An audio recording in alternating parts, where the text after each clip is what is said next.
जीवन और उनके प्रेरक प्रसंगों को यहां पर समझने का प्रयत्न करते हैं 20 मिनट के अंदर। पूज्य गुरुदेव श्री जिस काल में उन्होंने जन्म लिया उस काल में धर्म मात्र क्रियाकांड की वस्तु रह गया था। बाहरी क्रियाकांड धर्म पर हावी हो गए थे और धर्म का जो मूल तत्व आत्मा है वो आत्मा प्राय गुम हो गया था। ऐसे समय में, और वो भी गुजरात के उस प्रदेश में कि जहां दिगंबर जैन धर्म का नाम निशान नहीं था, विक्रम संवत 1946 बैसाख शुक्ल दूज के दिन मोतीचंद भाई, उनके पिता और उजमबा के गर्भ से बालक कहान कुंवर का जन्म हुआ। आकाश ज्येष्ठ मास की गर्मी से तप रहा था और इधर गुरुदेव श्री का जन्म हुआ तो मानो धरती ने थोड़ी शीतलता की सांस ली हो। जैसा कि पुराने जमाने में ये होता था कि किसी भी बालक का जन्म हो तो तुरंत ही ज्योतिषी को बुला करके उस बालक के ग्रह नक्षत्र पूछे जाते थे। जो भी देखते हैं ज्योतिष में, वो देख करके उस ज्योतिषी ने कहा कि ये बालक बहुत महान होगा, या तो ये किसी नगरी का राजा होगा अथवा तो ये संसार से जीवों को तारणहार होगा। ये ज्योतिषी ने घोषणा की। और अपने बालक की ऐसी सुखद घोषणा सुनकर किसको आनंद नहीं होगा। माता पिता ने बहुत उत्सव मनाया। नगर में भी उनके परिवार की बहुत प्रतिष्ठा थी तो वहां पर भी बहुत उत्सव मनाया गया। और आपको ये बताएं कि गुरुदेव श्री का मूल गांव गडडा था। गुरुदेव श्री का मूल गांव उमराला नहीं है। उमराला उनकी माता का गांव है, यानी गुरुदेव श्री का ननिहाल है। गुरुदेव श्री बचपन में जैसे जैसे वो बढ़ते गए उनका शरीर बहुत कोमल था और दिखने में राजकुमार जैसे सर्वांग सुंदर दिखते थे। जिन लोगों ने 90 साल की उम्र में भी गुरुदेव को देखा है तो उनका चमकता दमकता चेहरा आज भी उनकी नजरों से ओझल नहीं होता। तो गुरुदेव श्री के उसी उनके बचपन में उनका रूप कैसा रहा होगा। कोई उनको पूही, कोई उनको मोडम ऐसा कह करके बालक लोग उनको चिढ़ाते थे। गुरुदेव श्री बहुत गंभीर प्रकृति के व्यक्ति थे। जिस उम्र में बालकों को खेलने कूदने का शौक होता है उस उम्र में भी गुरुदेव श्री की अंतर्धारा कोई अलग काम करती थी। करुणा का स्रोत उनके अंदर में बहता था। गुरुदेव श्री को पतंग उड़ाने का बहुत शौक था, है ना। सुनना जरा। तो पतंग उड़ाते समय जैसे होता है ना, मैंने तेरी पतंग काटी, मैंने तेरी पतंग काटी, वो पतंग उड़ाने के बजाय काटने में ज्यादा विश्वास करते। तो गुरुदेव श्री के द्वारा एक बालक की पतंग कट गई और वो बालक बहुत खेद खिन्न हुआ। तो गुरुदेव श्री ने उसी दिन से नियम कर लिया कि आज के बाद जीवन में कभी पतंग नहीं उड़ाऊंगा। सोचो जरा कितनी कोमलता। बालक थोड़े गुरुदेव बड़े हुए, माता पिता का वियोग हुआ और गुरुदेव श्री का परिवार, गुरुदेव श्री की मां ने प्लेग के रोग के कारण गुरुदेव श्री को उनकी बहन के यहां भेज दिया। थोड़े दिन बाद माताजी देहावसान हो गया। गुरुदेव श्री अपने पिताजी के साथ 4 भाई और 2 बहनें थे। गुरुदेव श्री 6 भाई बहन थे ये। तो गुरुदेव श्री अपने पिताजी के साथ पालेज आ गए और पालेज में उनके पिताजी ने दुकान व्यापार चालू किया। कुछ काल बाद पिताजी का भी वियोग हो गया। लेकिन उस दौरान जो घटनाएं घटी वो बहुत प्रेरक प्रसंग है कि गुरुदेव श्री को नाटक देखने का शौक था। अलग अलग प्रकार के नाटक जो कि वैराग्य रस से परिपूर्ण होते थे, अनुसुईया का नाटक उन्होंने देखा और भी अनेक प्रकार के नाटक उन्होंने देखे। और जब गुरुदेव नाटक देखने जाते थे तो वो नाटक वाले से कहते थे कि भाई तुम नाटक में क्या संवाद बोलोगे उसकी पुस्तक हमको चाहिए, तुम बोलते रहो और हम ऐसे बैठे बैठे देखते रहे, वो नहीं चाहिए।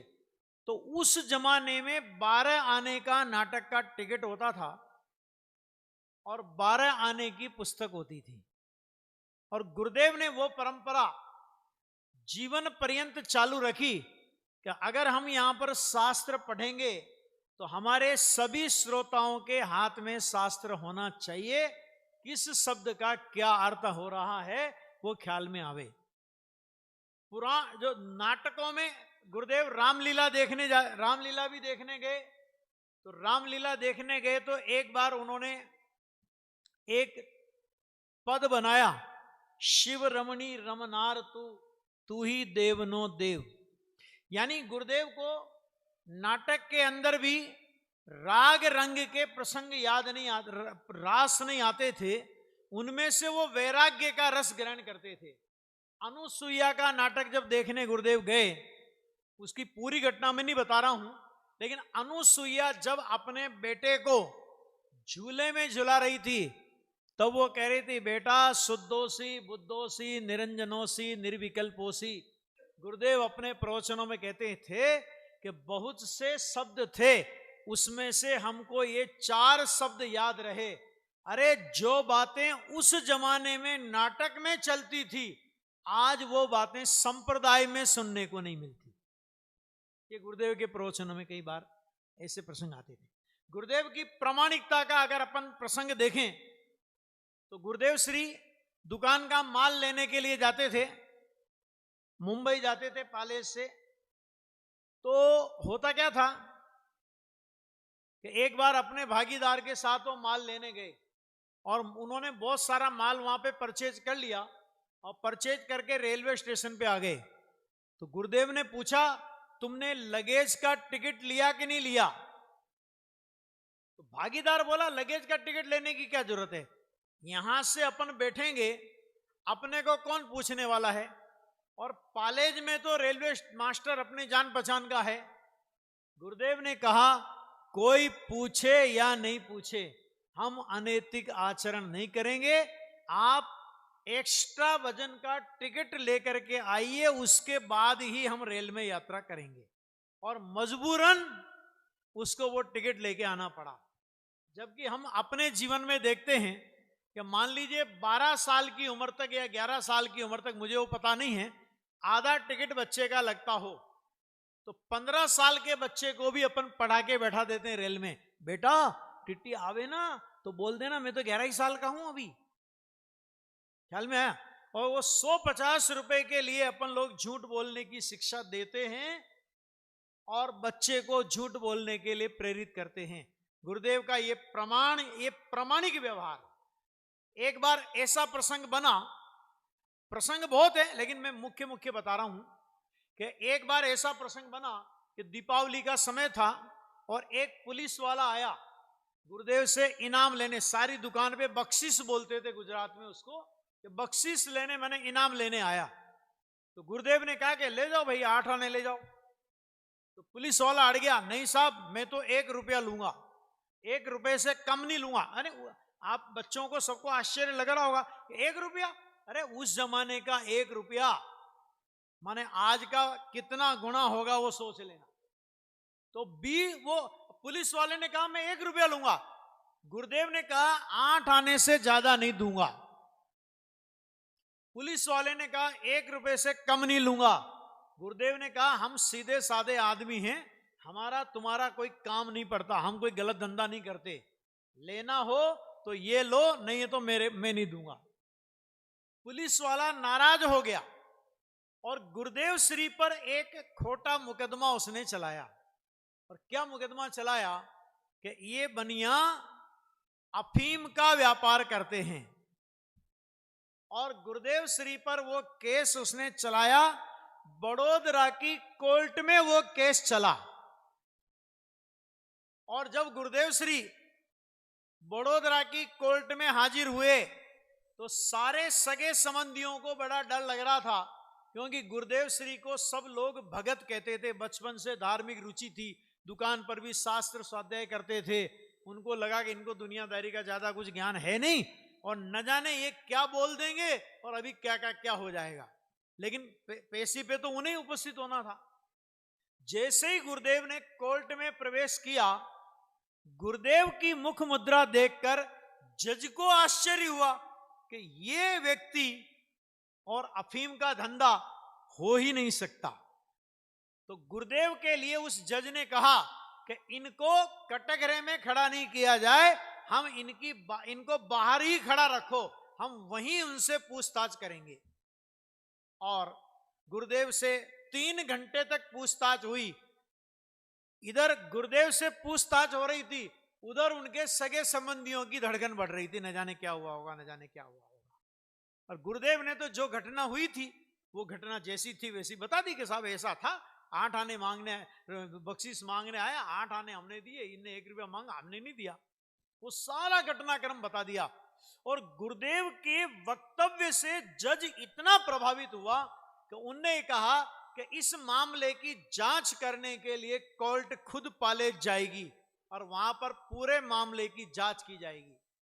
6 महीने से कुछ लंबे काल तक वो केस चला, और अंत में कोर्ट ने ये निर्णय दिया कि ये जो व्यापारी है, गुरुदेव व्यापारी थे उस समय, कि ये व्यापारी निर्दोष है और पुलिस ने इनको परेशान करने के लिए केस चलाया है। तो इस केस इनको तो बाइज्जत बरी किया जाता है, और इस केस में जितना खर्चा हुआ वो पुलिस वालों से ये वसूल कर सकते हैं। और आपको बताऊं उस जमाने में उस केस पर कितना खर्चा हुआ था। उस जमाने में उस केस पर 700 से कुछ ऊपर रुपए खर्च हुए थे। जो गुरुदेव एक 8 आना उस पुलिस वाले को ज्यादा नहीं देने के लिए अड़ गए, उन्हीं गुरुदेव ने कोर्ट के आदेश के बाद यह कह दिया, अरे जाने दो ना, बेचारा मर जाएगा। और वो 700 से ऊपर रुपए गुरुदेव ने उसके ऐसे ही छोड़ दिए। ये गुरुदेव के अंदर की करुणा थी। कहने का मतलब क्या कि आप बलजोरी से गुरुदेव से कोई बात मनवाना चाहो तो वो किसी कीमत पर नहीं मानेंगे। और करुणा इतनी कि ऐसा नहीं गुस्सा आया कि 6 महीने तक इसने हमको परेशान किया और आज कोर्ट ने आदेश दे दिया है ये बिके, इसका घर बिके, इसके बाल बच्चे बिके, हमें उससे क्या मतलब, हमें तो कोर्ट ने आदेश दिया है तो हम पैसा वसूल करेंगे। ऐसा बिल्कुल नहीं, और उसको माफ कर दिया। ऐसे बहुत सारे प्रसंग हैं। जब गुरुदेव पाठशाला में जाते थे, और पाठशाला में जाते थे, गुरुदेव विद्यार्थी भी बहुत जोरदार थे। हर क्षेत्र, हर विषय में गुरुदेव प्रथम आते थे। केवल रेखा गणित में उनको थोड़ा तकलीफ था। तो फिर क्या हुआ कि एक बालक ने उनसे शिकायत कर दी उनके गुरुजी से कि पढ़ाई में ध्यान दे। तो गुरुजी ने कहा, तो गुरुदेव श्री ने उत्तर दिया कि साहेब हमारे लिए तो जैन शाला की पढ़ाई मुख्य है, उसके बाद यदि समय मिला तो हम ये लौकिक पढ़ाई पढ़ेंगे, बाकी हमें कोई जरूरत नहीं है इसकी। और गुरुदेव ने 6 कक्षा पढ़कर लौकिक पढ़ाई को तिलांजलि दे दी। जो वो शास्त्र का अभ्यास करते थे, भगत कहलाते थे। एक बार उनने क्या देखा, तो गुरुदेव को अचार खाने का बहुत शौक था, तो अचार खाते थे वो। तो एक बार उनने सोचा कि ये अचार लाते हैं बरनी में से, तो देखूं तो सही वो अचार की बरनी कहां रखते हैं ये लोग। जैसे ही उन्होंने बरनी के ऊपर लगा हुआ कपड़ा देखा और उसमें बिलबिलाते हुए जीव देखे, उसी समय से गुरुदेव ने आजीवन अचार का माने अथाने का त्याग कर दिया।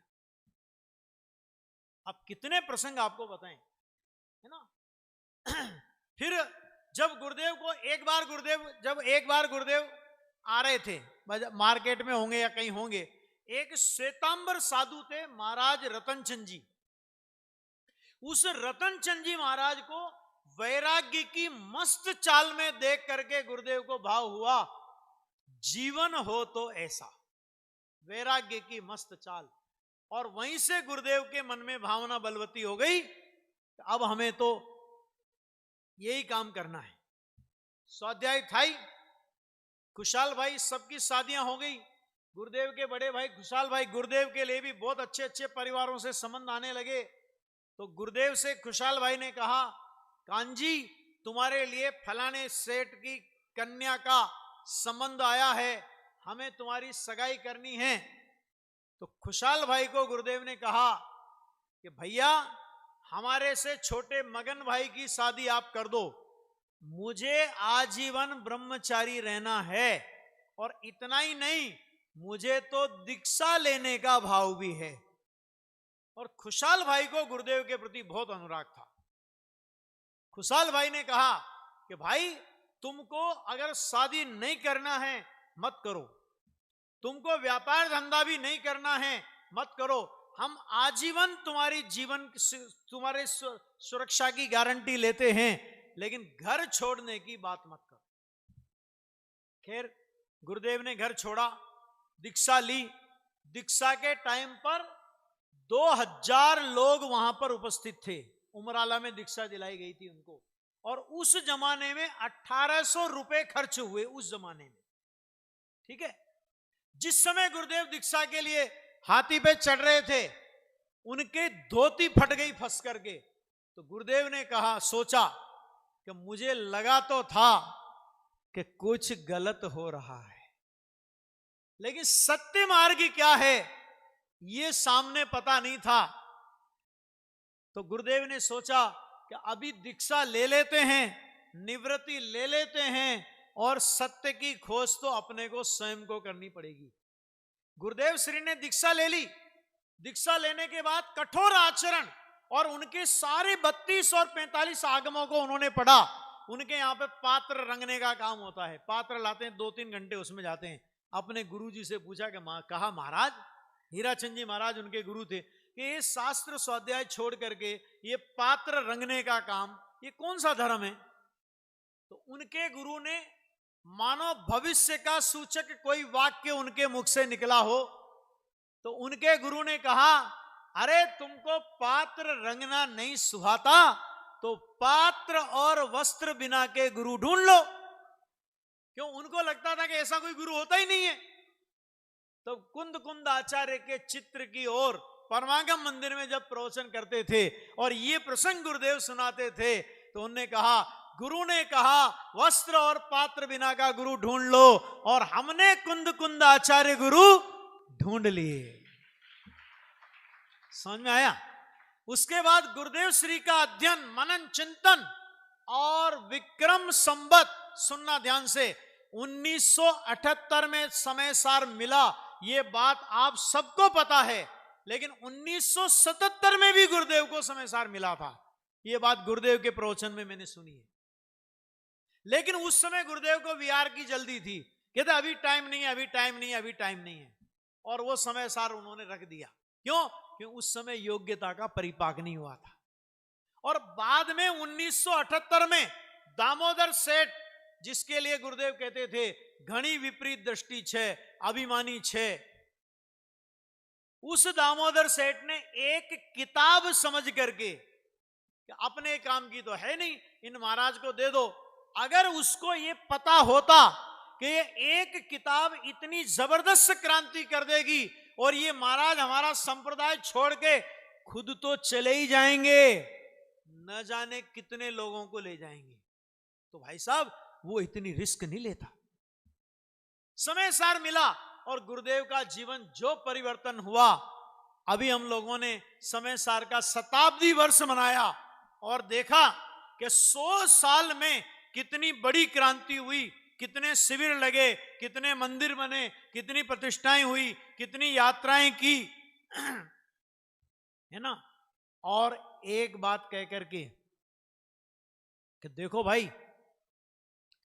गुरुदेव को समय सार मिला और हम लोग ये समझते हैं कि देखो दिगंबरों ने एक समय सार दिया और गुरुदेव ने घर घर में समय सार पहुंचा दिया। मैंने कहा तुम गलती कर रहे हो। वो समय सार भी गुरुदेव को श्वेतांबरों ने ही दिया है। समझ में आया? दिगंबरों को तो उपकार मानना चाहिए उस महापुरुष का कि जिन्होंने दिगंबरों से कुछ नहीं लिया और दिगंबरों को सच्चा दिगंबरत्व बता दिया। उसके बाद मोक्ष मार्ग प्रकाशक ग्रंथ मिला, वो मिला 1982 में। और हमारे विजय जी भाई साहब यहां बैठे हैं, हमारे सभी श्रेष्ठी वर्ग, विद्वान वर्ग, रजनी भाई वगैरह सब बैठे हैं। सन विक्रम संवत 78 में समय सार वर्ष हमने मनाया, 82 में मोक्ष मार्ग प्रकाशक वर्ष मनाने के लिए तैयार हो जाइए। बोलो, अनुमोदना है आपकी। विक्रम संवत 82 में हम गुरुदेव श्री को मोक्ष मार्ग प्रकाशक ग्रंथ की प्राप्ति का शताब्दी वर्ष मनाएंगे। समझ में आ गया? मुझे अभी गुरुदेव के जीवन के बारे में बहुत बातें हैं, लेकिन भाई समय की मर्यादा है। और गुरुदेव श्री के जीवन पर एक पुस्तक लिखी जा रही है, उसका नाम युग पुरुष की गौरव गाथा, यात्रा का विवरण, बहुत सारा विवरण, लगभग 1000 पेज लिखे जा चुके हैं और अभी 1000 पेज कम से कम और लिखे जाएंगे।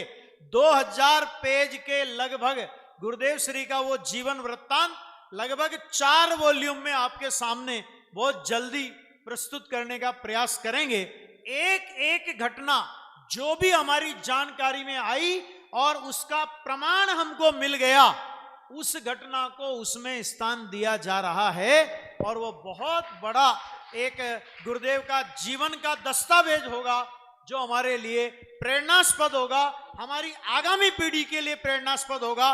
और हमारे विराग जी उस ग्रंथ के आधार से युग पुरुष की गौरव गाथा में से चुने हुए छोटे छोटे संस्मरणों को निकालकर उनकी छोटी छोटी किताबें आपके सामने रखेंगे। ठीक है, ये बात है। बहुत बहुत उपकार वास्तव में गुरुदेव श्री का है। हम इतना कह के मैं अपनी बात पूरी करता हूं कि हम गुरुदेव के काल में पैदा हुए, गुरुदेव की वाणी का साक्षात योग अपने को मिलता है। हमारे लिए ये भरत क्षेत्र नहीं, विदेह क्षेत्र है। हमारे लिए ये पंचम काल नहीं, वास्तव में हमारे लिए तो ये चौथा काल है। अनंत उपकारी, अनंत हमारे ऊपर करुणा बरसाने वाले हमारे जीवन शिल्पी परम कृपालु पूज्य गुरुदेव श्री के चरणार विंद में अपने अनंत अनंत अनंत अनंत श्रद्धा सुमन समर्पित करते हुए अभी के वक्तव्य से यहां विराम लें।